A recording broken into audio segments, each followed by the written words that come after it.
But speaking of Brazilians, we got a Brazilian fighting this weekend against Jake Paul.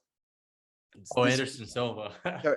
It's this weekend. I completely forgot about that, honestly. And are you gonna be watching the fight, or are you gonna be watching? Tune in. Yeah, isn't Cater versus That's gonna be the same day, yeah. But it's earlier, right? I think it might be a little earlier. Jake Paul's probably gonna go on at midnight. Oh yeah, that main event, the main card's at 7 p.m. for Cater or whatever, and Jake Paul starts. So then Jake Paul's probably gonna be on later. I think we know Jake Paul's gonna win this. Yeah. What round do you think he's gonna win in? I don't know if I can call the round, but I'll probably say Jake Paul, like either by decision or by knockout. Yeah, I think Anderson Silva's, we've talked about in the past, but his style of fighting is horrible against a guy like Jake Paul. Like Jake Paul, he's got the tons of power in his right hand. Silva keeps his hands low. He's old. So I think it's just at some point, no matter what, he could be winning. Silva could be winning the fight. Jake Paul, that right hand is going to come, or the left hand, anything. That big punch is going to land at some point. It's going to put him out. But I'm excited for the fight, though. I think this is the right fight for Jake Paul, the right step up. I think it is a harder fight than a Tommy Fury or a Hakeem Rodman Jr. So I think that'll be interesting to see. It's also going to be interesting to see how much better Jake Paul got, because he hasn't fought in like a year. Like, just think of how much better he got in each year.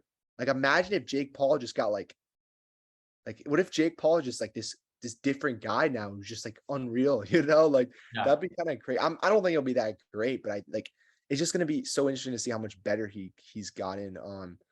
There's actually some other entertaining fights on that card, surprisingly.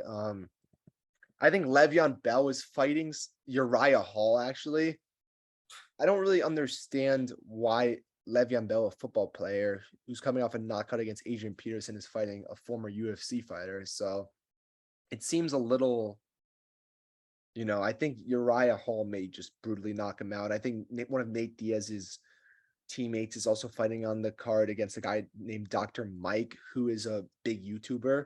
So that's interesting to see. A guy named Ashton Silva is on the card also. I think he's a 19-year-old 8-0 boxer who's had like 8 KOs, who's just this prodigy that Jake Paul knows. Yeah, I mean, it should be a fun event. It's in Phoenix, Arizona. I'm definitely going to be tuning in. I was going to go to the fight, but I'd rather watch it on TV. But what do you think's next for Jake Paul with a knockout against Anderson Silva? I have no idea. Like, Nate Diaz, I guess. I personally, here's the thing. Like, I was interested in the Jake Paul experiment, but I'm just not anymore. Like, I'm not into boxing that much. And in that division, like, there's no big boxers, and anyone who Jake Paul could fight who's got a big name is going to be smaller than him. Yeah. And he's fighting guys that are bigger than him. I'm not that big into boxing. Like, I don't know who he fights. Yeah. I mean, I think that's the problem with boxing. Like, there's just not that many, like there is big. Jake Paul was in MMA. If he was doing some MMA, like, he could come to the UFC. It'd be interesting, but there would be so many entertaining fights. Boxing is just it's like old, washed up UFC fighters or shitty boxers that nobody knows. You know what I mean? Like,